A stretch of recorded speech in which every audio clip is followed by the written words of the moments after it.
Bienvenidos a Este Oeste. En esta ocasión vamos a conversar acerca del Encuentro Nacional de Empresarios 2015 que promueve Fundesa, 12º ENADE que se llevará a cabo.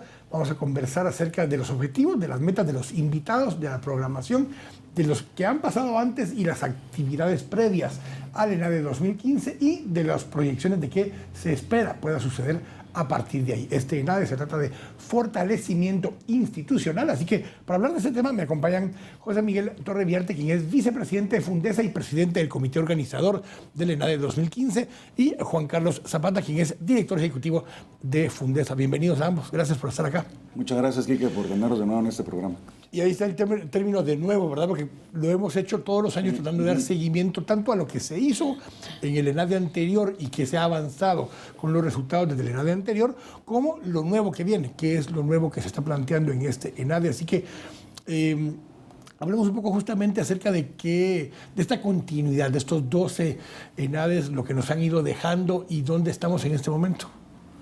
Bueno, Quique, definitivamente que hemos venido ya 12 ENADEs, siempre trabajando alrededor del tema de lo que es desarrollo y competitividad, muchos de los temas pasados, y hemos tocado el tema de fortalecimiento institucional también en el pasado, pero tal vez lo especial de este tema es que ahora venimos a una secuencia de eventos a partir del 2010, donde vimos la necesidad de ponernos el reto de reducir la pobreza de un 51 a un 35%. Entonces generamos el proyecto de lo que es Mejoremos Guate, que en el 2011 ya salimos con lo que es la propuesta de Mejoremos Guate con 4 ejes de trabajo. Esos 4 ejes los hemos ido abordando en los últimos 3 ENADEs. Primero fue el tema de generación de empleo a través de lo que es, le llamamos Démosle Chance a Guate, que es cómo generamos más empleos formales. El ENADE del 2013 ya fue sobre lo que es una Guatemala solidaria, cómo es que necesitamos gente en sus plenas capacidades para poder realmente buscar esas oportunidades que necesitan en la generación de empleo formal. Y después el año pasado, que fue el tema de lo que es seguridad, alrededor de también siempre enfocado en el individuo, pero cómo tenemos seguridad en Guatemala para lograr las metas de la reducción de pobreza. Y este año nos toca lo que es fortalecimiento institucional, cerrando el ciclo completo del proyecto Mejoremos Guate. ¿Y por qué es importante el tema del fortalecimiento institucional? No solo por lo que está ocurriendo ahorita en Guatemala, donde vemos que lo que es la corrupción o la desarticulación o la ingobernabilidad que se ha dado es por esas instituciones que se han ido debilitando en el tiempo, no, que también para lograr esas metas de reducción de pobreza necesitamos las instituciones del gobierno fuertes para que sean la contraparte a tener la propuesta que hagamos, que la reciba un gobierno que pueda implementarlas. Entonces, de eso se trata este ENADE. Juan Carlos, cuando escucho a José Miguel y tratamos de regresar incluso, recordando la cifra de la meta que era bajar de 51% de población en pobreza y pobreza extrema a un 35%, ¿cuánto hemos avanzado en esa meta general? Que yo sé que no es una meta o una obligación de Fundesa en particular, pero se planteó como una meta nacional el proceso este. Así es. La pobreza medida en Guatemala son aquellas personas que viven por debajo de $3 al día. Esto en el año 2010, cuando se lanzó públicamente el reto de reducir la pobreza al año 2021 a un 35%, resulta que en el año 2011, cuando se hace la nueva encuesta, la pobreza está en 54%. Ya sube en vez de... Así es. Lo que sí se redujo fue la pobreza extrema, pasó de 15% a 13%, pero entonces lo que vemos es que hay personas que lograron salir de la pobreza extrema, pero que todavía hay muchas personas que tienen todavía muchas limitantes, especialmente por 4 factores que no permiten que Guatemala crezca por encima del 6%. Una alta tasa de nutrición crónica, baja calidad educativa, nuestra tasa de inseguridad, especialmente la tasa de homicidios por cada 100,000 habitantes, que está ahora en 31, en ese entonces estaba en 46, se ha ido mejorando por cada 100,000 habitantes. Y los temas de corrupción, especialmente lo que ha pasado en los últimos meses, pues delimita mucho la falta, digamos, de transparencia y de fortalecimiento institucional que necesitamos como país. Por eso es que la iniciativa Mejoremos Guate que se lanza públicamente en el 2011 y que empieza a tener cada uno de esos pilares, una Guatemala más próspera, una Guatemala más solidaria, una Guatemala más segura, y este año que durante el ENADE como plataforma de comunicación vamos a utilizar el tema de fortalecimiento institucional como eje central, pues eso es lo que hemos venido trabajando para que realmente hayan indicadores sobre los cuales podamos medir. Tenemos además 3 índices que le dan seguimiento a cada uno de los pilares. En el tema de oportunidades, por ejemplo, hay varios índices como el índice del Doing Business, de competitividad. En el tema de solidaridad, por ejemplo, se ve mucho la relación entre cómo podemos reducir la desnutrición crónica y mejorar la calidad educativa. Y en los temas institucionales, que es donde el país realmente no ha avanzado porque no se han hecho cambios estructurales que permitan mejorar las instituciones, creemos que ahí es donde este ENADE pues, puede aportar mucho en esa discusión, especialmente en 5 áreas que logramos trabajar durante todo este proceso de preparación, en temas, por ejemplo, de servicio civil, en la aplicación de justicia, en lo que son las acciones para poder transparentar el gasto público, descentralización y, por supuesto, la generación de los propios recursos del Estado. Decías hace un momento, José Miguel, que son instituciones que se han ido debilitando. Yo he planteado mucho que son instituciones que se diseñaron débiles en un momento dado per se, como una forma de poder tenerlas un poco bajo control, en el sentido de que incluso ahora el sistema de corrupción lo que ha logrado es generar un Estado paralelo. Y ni siquiera es un Estado paralelo, es tomar control de las estructuras de la SAT, por ejemplo, de las aduanas específicamente, en algunos casos hasta de la policía, cuando lo hemos visto así. Y entonces es una estructura que nace débil y nace de alguna forma manejable o administrable o comprable, que es lo que hemos visto últimamente.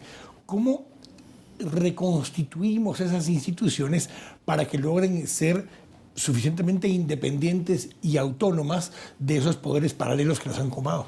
Definitivamente que es un reto y es parte de lo que vamos a tener que ver, no solo, pues tal vez el punto es con lo que ha ocurrido hasta la fecha no se va a resolver el tema de fortalecimiento institucional y no se va a acabar la corrupción. Como tú decís, las instituciones de alguna manera fueron diseñadas de cierta manera donde hay discrecionalidad en el nombramiento de las personas, y esa discrecionalidad al final de cuentas pues en algún momento puede haber funcionado porque tal vez las personas eran más idóneas y podían haber aplicado bien o trabajado bien en las instituciones, y eso lo podemos ver en lo que ha ocurrido recientemente. Si la persona es la correcta, si tiene las ganas de hacer las cosas bien, pues las cosas cambian. O en el pasado también hemos visto que las instituciones han funcionado, pero al permitir la discrecionalidad, el nombramiento de personas es donde definitivamente que se puede arruinar completamente, o se rompe el ciclo virtuoso y se convierte en un ciclo vicioso donde cuesta mucho salir a futuro. Entonces yo creo que ahí es donde hay que ver cómo se hacen las modificaciones en el caso de la SAT, cómo hacemos reformas orgánicas a la ley de la SAT, donde quién es el que nombra al superintendente de la SAT, que no sea necesariamente el presidente de turno, porque se politizan los puestos y es lo que ha venido ocurriendo. Entonces se vuelven intereses políticos y no intereses de país. Parte del objetivo en su momento para aislar del tema político algunos de esos procesos fueron las comisiones de postulación, por ejemplo, que buscaban generar una instancia como que a cierta distancia del poder político para que fuera desde ahí donde se filtrara y se manejaran los nombres de las personas que ya después el sector político, sea el Congreso de la República o el presidente de la República, nombraran a las personas. Eso en vez de aliviar la parte política de los nombramientos, politizó esas instancias a donde trasladamos el poder de decisión. Eso lo que te lleva a la duda es, ¿son las instituciones las que tenemos que cambiar o son las personas que están llegando a los diferentes espacios que ya llevan una agenda en particular de aprovechar el sistema? Hay acciones sobre las cuales se puede trabajar, primero, en cuanto a la meritocracia para las personas que están ya dentro de las instituciones. Eso es fundamental, especialmente en la SAT. Por ejemplo, uno de los controles que se dejó de utilizar son la propia contratación por polígrafo, que eso era fundamental en cuanto se generó, digamos, la autonomía de la SAT. Uno de los temas era llevar mejores personas a la institución. De hecho, muchas personas que estuvieron en el Banco de Guatemala empezaron a trabajar en la Superintendencia de Administración Tributaria. Ahora, lo que es importante de lo que mencionabas de las comisiones de postulación y que es un proceso en muchas organizaciones que además es constitucional, especialmente los magistrados de la Corte Suprema, la Fiscal General. Son procesos que si no empezamos a hacer modificaciones dentro de la estructura del sistema de justicia, que tarde o temprano va a llegar a una reforma constitucional, es muy complicado que digamos que realmente va a ser un organismo independiente. Y lo hemos visto con universidades que hoy por hoy pues tienen carreras de derecho única y exclusivamente para poder participar en esas comisiones de postulación, además de que el proceso, hablando específicamente de cuánto duran los magistrados, 5 años es muy poco tiempo para realmente garantizar una independencia de resoluciones que francamente ponen al magistrado en una situación muy complicada, en donde en otros países como en Estados Unidos pues lo que vemos es que realmente hay una mejor continuidad de los procesos de elección. Así es que estamos claros que existen algunas mejoras que en el tema de fortalecimiento institucional no es solo cambios de iniciativas legales, sino también en algún momento se va a tener que hablar de un cambio, especialmente en el sector justicia, a la Constitución. Porque vamos a ir al corte en un momento, pero lo hemos hablado en otras ocasiones, y es que en este momento no han habido cambios radicales recientes, sino que son cambios que hubo en legislación hace 3, 4, 5, hasta 8 años. Y sin embargo vemos cómo tenemos a un expresidente en la cárcel, prisión preventiva, a una ex vicepresidenta en la cárcel en prisión preventiva, magistrados, jueces, y vemos personal operativo, técnico y de diferentes niveles de las instituciones públicas y algunas personas ya del sector privado o facilitadores que están en la cárcel. Y aunque hubo cambios de leyes hace 5 u 8 años, este año hubo un cambio en la actitud y la disposición, uno del MP, respaldado obviamente por la CICIG, para perseguir a esas personas. Entonces, vuelve a la pregunta del tema. ¿Es la institucionalidad la que estaba fallando o eran personas que no estaban haciendo su trabajo dentro de la institucionalidad que estaba disponible? ¿Dónde está el dilema en ese caso? O sea, ¿es la persona y necesitamos personas que se atrevan o necesitamos una institucionalidad que les permita atreverse? Yo creo que es las dos cosas, ¿verdad? Yo creo que sí tiene que haber personas, uno, que estén empoderadas y que se atrevan a hacer las cosas, porque definitivamente pues los temas de corrupción son temas serios, donde una persona puede poner en riesgo su vida, donde sepa que también no pone en riesgo su carrera, porque lo que está haciendo es por su carrera también, y que no el día de mañana puede tomar acciones contra el presidente de Guatemala y dónde va a parar para despedir por completo. Entonces, definitivamente que el empoderamiento que ha venido a dar la CICIG a estas instituciones ayuda mucho. Entonces, el reto es cómo, después, la época post-CICIG, cómo hacemos las reformas suficientes para que se mantenga ese empoderamiento, esa independencia y que puedan de alguna manera seguir funcionando las instituciones como lo han hecho en los últimos meses. Vamos a ir al corte, vamos a hablar un poco más acerca justamente cuál es la agenda, entonces qué actividades se han hecho previo a la actividad del 8 de octubre, que es el ENADE, y qué actividades se llevarán a cabo el 8 de octubre. Así que vamos a ir al corte. Estamos acá en Este Oeste, ahora volvemos. Acá en Este Oeste conversando acerca del ENADE 2015. El tema principal es fortalecimiento institucional. Estamos conversando con José Miguel Torreviarte y Juan Carlos Zapata de Fundesa, quien está en el comité organizador también del ENADE 2015. Y hablemos un poco acerca de lo que ha pasado previo al ENADE 2015, las actividades, los talleres y estos eventos que se han llevado a cabo antes, Juan Carlos. Bueno, pues durante los últimos 4 meses hemos venido trabajando una serie de talleres, 7 temas puntuales en donde se ha venido fortaleciendo todo este proceso. Enfocado primero en el tema de servicio civil, se hizo un estudio sobre una estrategia de modernización del servicio civil en donde lo que veíamos es que la iniciativa que está hoy en el Congreso, de ser aprobada, sería peor de lo que tenemos actualmente. Entonces, estamos hablando aquí que en otros países, y aquí pongo el ejemplo de Chile, de Perú, de Colombia, lo que hicieron fue fortalecer a sus oficinas de servicio civil. De hecho, en el caso de Perú, lo que hicieron fue llamarle por otro nombre, ya no se llamaba, aquí tradicionalmente se le conoce como la Oficina Nacional de Servicio Civil, la ONSEC. En Perú era muy similar el nombre y ahora le pusieron Servir. Un concepto totalmente distinto en donde hacen un cambio transversal a la forma en que por temas de meritocracia las personas pueden realmente empezar y ascender dentro del servicio público. Hemos trabajado entonces ya una reglamentación muy puntual que ayude a los ministerios a empezar a tener mejores contrataciones y que se base precisamente en el tema de meritocracia. Los otros temas que se han trabajado tienen que ver con la Superintendencia de Administración Tributaria, especialmente para poder fortalecer la autonomía de la SAT, empezando por la forma en que se elige al Superintendente de Administración Tributaria, que hoy por hoy lo elige el presidente, en donde se recomienda hacer una modificación a la ley orgánica y que sea el directorio quien nombre al superintendente luego de un proceso competitivo.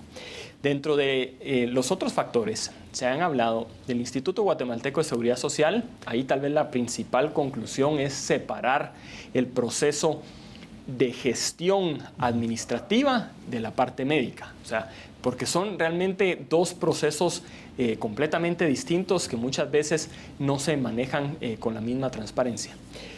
Y luego, pues hablamos mucho del tema de gestión por resultados, especialmente enfocado en cómo las acciones se pueden mejorar para que empiecen a haber indicadores dentro del estrado. Ahí va a ser fundamental el papel que la Secretaría General de Planificación pueda continuar y en el próximo gobierno. Eso es lo que creemos importante, que se fortalezca SEGEPLAN. Y dentro de los temas de transparencia, estamos también en la parte de descentralización de todos los recursos, cómo poder generar mecanismos para que el presupuesto y de todos los ingresos que le llegan al Estado se puedan también generar inversiones en los municipios para que haya mayor desarrollo económico y social en esas regiones.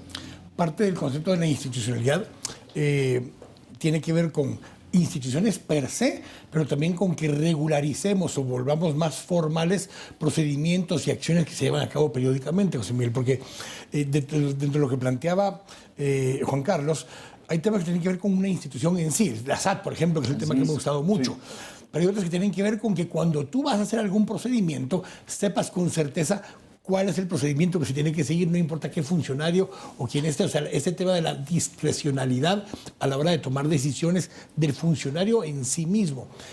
¿Cómo podemos fortalecer esos procesos cuando la cultura que ha habido hasta ahora justamente es que hay mucha libertad, mucho criterio para el funcionario que pueda determinar? Y regreso al tema de la SAT y lo que hemos visto en el caso de la línea, donde el famoso semáforo, que no es que físicamente hay un semáforo, pero hay un sistema aleatorio que te dice si pasás o si no pasás libre, digamos, en el lugar. Eso se presta mucha discrecionalidad. Lo vemos para el que ha viajado en el aeropuerto. Cuando entras con tu maleta, la discrecionalidad que tiene el vista o el técnico de aduanas que está ahí, que te dice usted sí pasa revisión, usted no. Esa discreción es la que te rompe la certeza de lo que puede pasarte en cualquier negocio.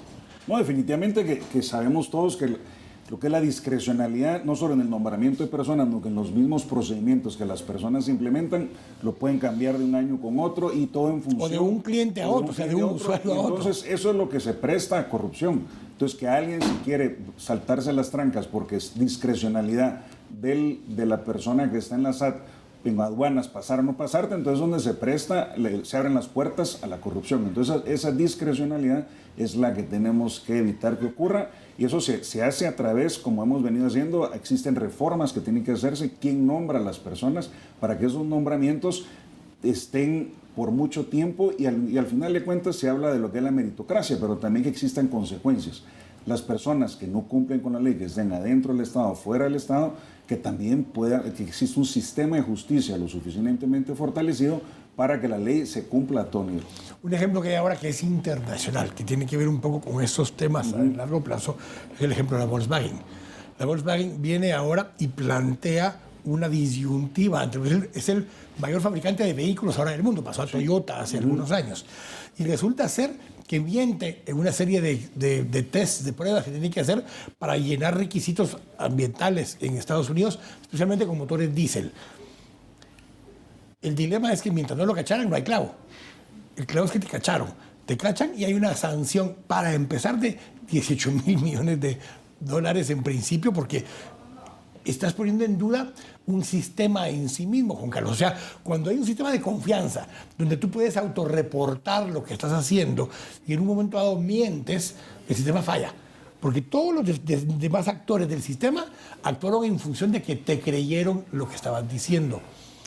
¿dónde está el límite entre que la institucionalidad dependa de que también los actores que somos parte del sistema actuemos de buena fe? Y actuemos de buena fe porque en algún momento yo soy el comprador del mismo vehículo Volkswagen, por ejemplo, o soy el comprador de combustible y estoy certificando que tiene tales características. ¿Cómo podemos generar que el sistema en sí mismo funcione también porque los ciudadanos actuamos de buena fe dentro del sistema? Y ciudadanos somos empresarios, funcionarios públicos, usuarios finales, somos todo dentro del sistema. Uno de los principales principios en cualquier sistema es que tiene que existir una certeza de castigo si yo me salgo de la norma.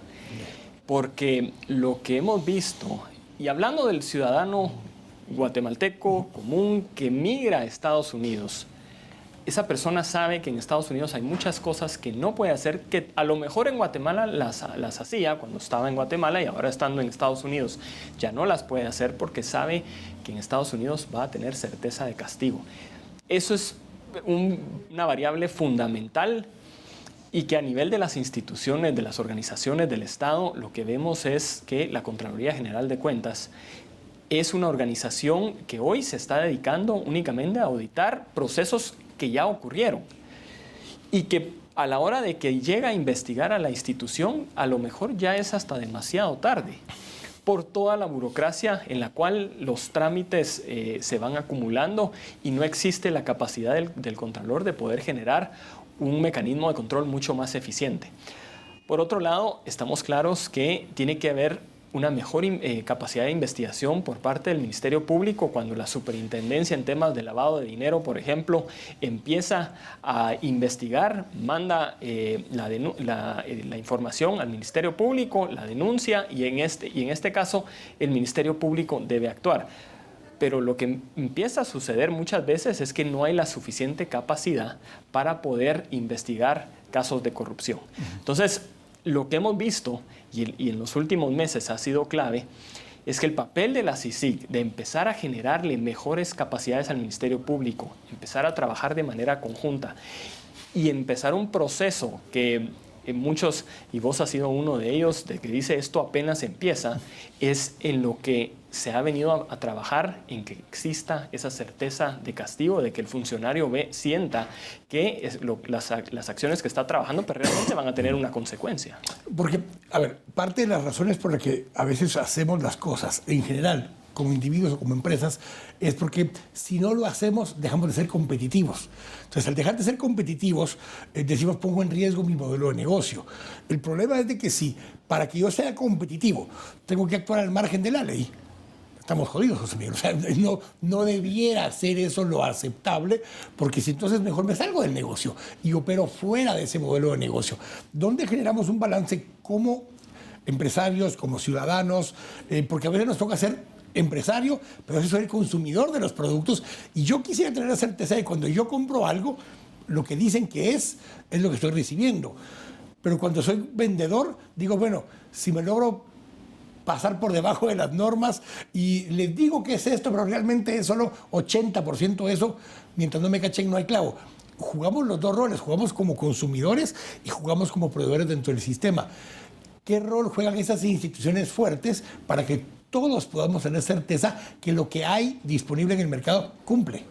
No, definitivamente que es básico. En Guatemala se le llama informalidad, pero realmente es ilegalidad. La informalidad es ilegalidad. No existe una persona informal porque estás incumpliendo con la ley. Entonces, ¿qué es lo que pasa? Que si las instituciones no hacen nada en contra de esa ilegalidad, entonces puedo seguir operando en esa ilegalidad. ¿Y qué pasa? Entonces las empresas legales, formales, son las que van desapareciendo y poco a poco, ya sea que desaparecen porque dejan de operar, como tú decís, porque no pueden operar en un sistema ilegal, o se pasan a la ilegalidad. El caso del contrabando es un caso típico, lo puedes ver en el tema de ropa, de calzado. Pues en Guatemala entra calzado de contrabando por montones. Bueno, lo vimos en cigarros hace un tiempo que hasta cerró la planta aquí localmente. Entonces tenés empresas que han desaparecido. El tema de lo que es la industria de entretenimiento, ponerte lo que eran los CDs y lo que eran antes los DVDs, que ahora tal vez fue otro cambio que acabó con... Menos mal no dijiste cassettes o algo así porque tuvieras... Los discos de acetato. Pero nos hubiéramos visto la edad que somos realmente. pero al final de cuentas desaparecen completamente por lo que tú decís y la falta de los controles. Eso es una cosa que tiene que cambiar, tiene que ser parejo para todos, tanto para grandes empresarios que no cumplen con la ley como para pequeños empresarios que también están en la ilegalidad. ENADE 2015, 8 de octubre es el evento, hablemos un poco. Vamos a ir al último segmento, vamos a profundizar en agenda y demás, pero en términos generales para que nuestros televidentes sepan dónde pueden comprar las entradas y cómo pueden participar. Bueno, pues realmente este año lo que estamos intentando es de poder tener un evento que construya sobre el fortalecimiento institucional. Jueves 8 de octubre a partir de las 2 de la tarde en el Centro de Convenciones del Hotel Westin Camino Real, y las entradas las pueden obtener desde ya en www.todoticket.com. 800 quetzales en preventa y 1,000 quetzales el día del evento. Vamos a ir al corte, vamos a regresar después del corte a ver justamente la agenda, quiénes van a estar, quiénes van a participar, cómo va a ser el modelo de esa actividad ese día. Así que vamos al corte, estamos acá en Este Oeste, volvemos en un momento.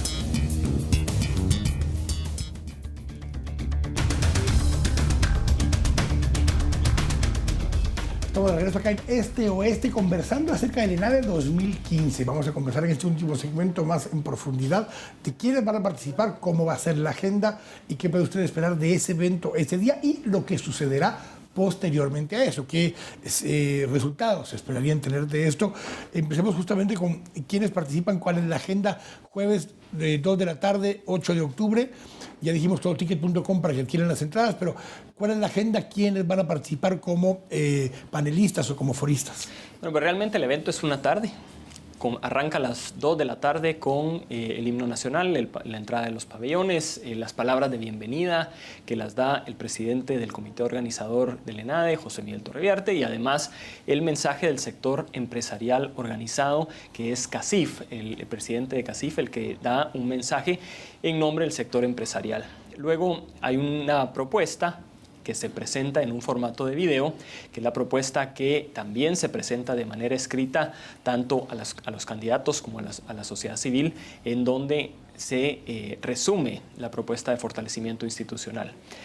Vamos a tener dos expositores, uno el expresidente de España, el señor José María Aznar, quien además de haber estado como presidente en España, es una persona que se ha dedicado en los últimos años a través de la Fundación FAES, una fundación que trabaja mucho con el Partido Popular en España, a trabajar en los diferentes capítulos de Latinoamérica procesos de fortalecimiento institucional en toda Latinoamérica. Y esto pues es importante que él comente un poco sobre la experiencia que se ha tenido y cuáles son algunos buenos ejemplos que se pueden compartir en el caso de Guatemala. El otro es el señor Thomas Shannon, que a partir de esta semana comienza como subsecretario del Departamento de Estado de los Estados Unidos. Anteriormente estaba como consejero. Y es una persona que va a hablar mucho del tema del Plan de la Alianza para la Prosperidad del Triángulo Norte y cómo Guatemala está siendo realmente un ejemplo para la región en la lucha contra la corrupción. Posteriormente, pues también es importante mencionar la presencia de los dos candidatos que están compitiendo por la segunda vuelta. Tanto el señor Jimmy Morales como la señora Sandra Torres han aceptado. No es un debate, cada uno va a tener 20 minutos cada uno para poder presentar su propuesta, su plan de gobierno en los temas de fortalecimiento institucional, y luego pues las palabras de cierre por parte del presidente de Fundesa y el presidente de la República, quien da las conclusiones del evento. Así es que es una tarde, lo que esperamos desde ya son casi 2.500 personas las que participan en el evento, desde los presidentes de los 3 poderes del Estado, diputados, alcaldes, gobernadores, representantes del sector empresarial, de la sociedad civil y por supuesto público en general, que esperamos puedan participar en todo este proceso de construcción de una 12ª edición del ENADE, y que como seguimiento esperamos que algunas de las iniciativas de ley que van a estar incluidas en la propuesta, como por ejemplo la reforma a la ley orgánica de la SAT, la ley de obras por impuestos que ayuda a descentralizar la inversión, o la ley de la carrera judicial, se puedan implementar. Todos estos procesos de ENADE anteriores, y siendo ya el 12º, José Miguel, tenemos un producto final, un resultado al que se le puede dar seguimiento posteriormente. ¿Qué visualizas? ¿Qué entenderías puede ser este producto final que le vamos a dar seguimiento No sé si serán solo las propuestas de ley o los productos que van a salir para que después del ENADE le podamos dar seguimiento como guatemaltecos y ver cuánto estamos cumpliendo con metas de fortalecimiento institucional.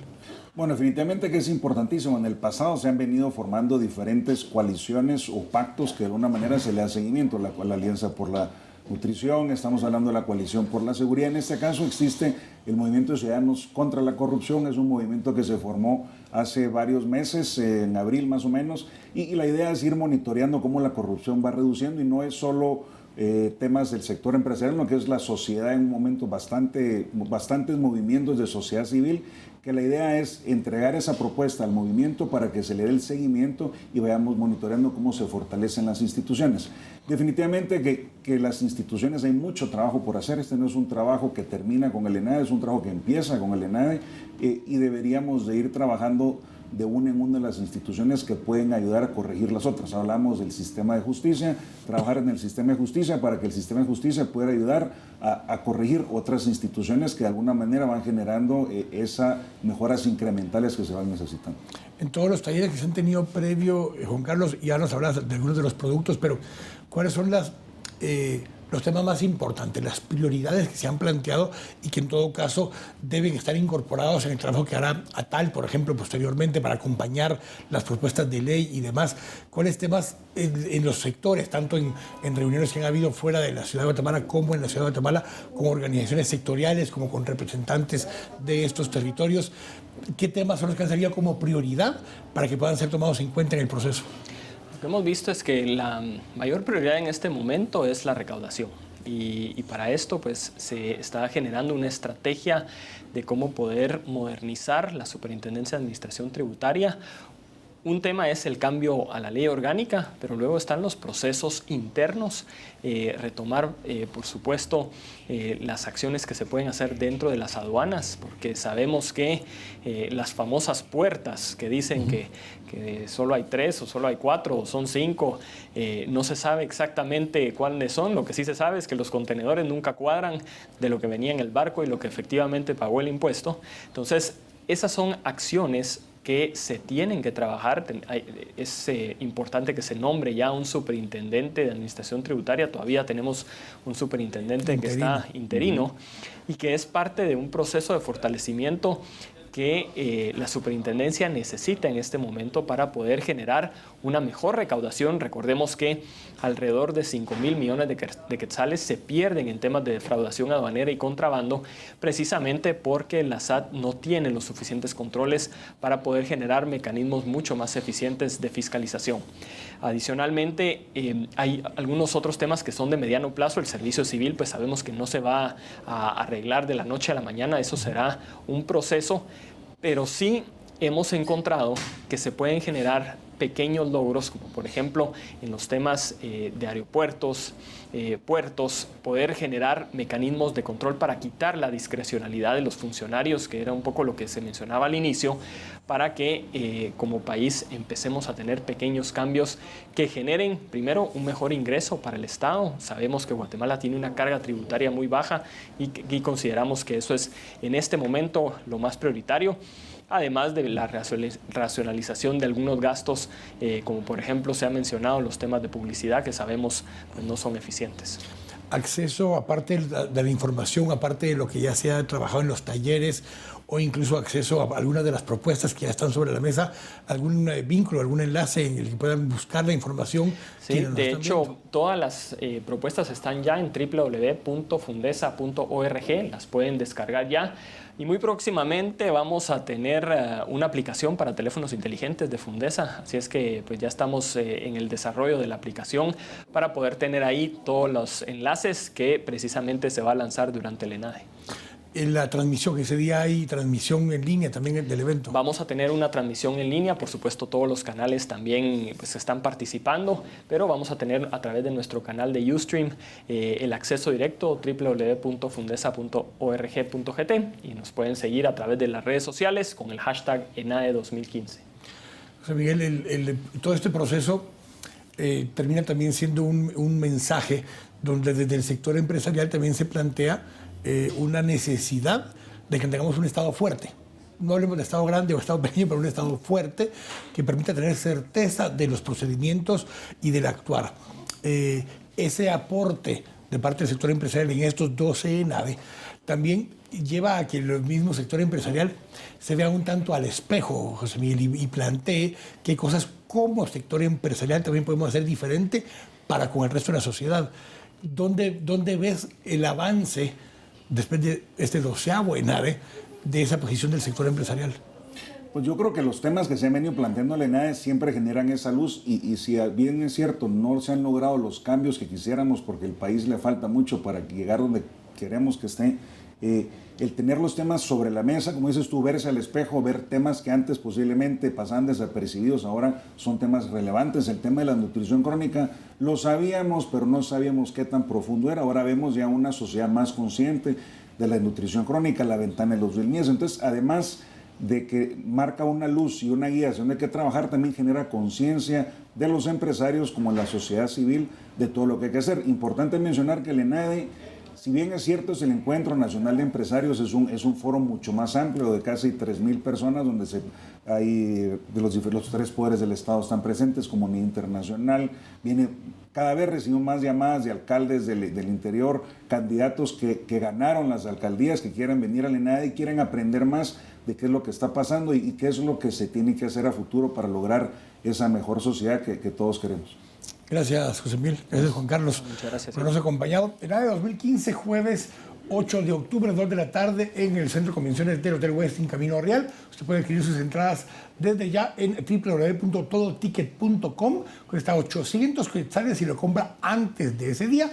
Ese día ya le cuesta 1,000 quetzales el participar en el evento. En todo caso, si no puede llegar o está lejos, puede verlo por el canal de Ustream de Fundesa. Y como decía Juan Carlos, ya estará el app de Fundesa también disponible en el corto plazo. Así que los esperamos en ese evento para poder participar de esto. Estarán personalidades pues, interesantes que vienen nuevamente a Guatemala y a ustedes los espero el próximo fin de semana, el próximo domingo, nuevamente acá en Este Oeste. Muchas gracias. Dios los bendiga.